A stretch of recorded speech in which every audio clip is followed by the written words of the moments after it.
Hi friends, இன்றைக்கி நம்ம புஷ்பா கிச்சனில் என்ன சமையல் பார்த்துருமா? இன்றைக்கி நம்ம வீட்டில் நண்டு கிரேவி எப்படி செய்யலாம் பார்க்கலாம் வாங்க.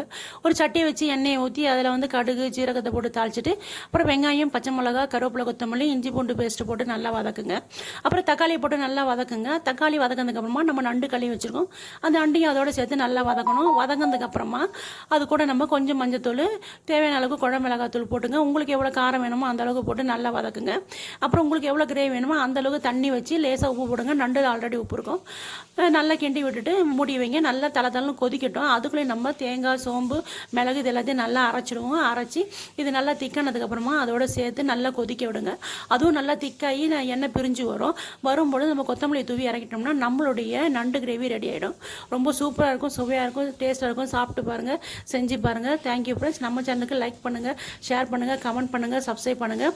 இதை வந்து தடம் பிடிச்சவங்கலாம் இந்த மாதிரி நண்டு சூப் வச்சு சாப்பிட்டிங்கன்னா ரொம்ப சூப்பராக இருக்கும். நண்டு சூப் இன்னொரு நாளைக்கு போடுறேன். Thank you friends.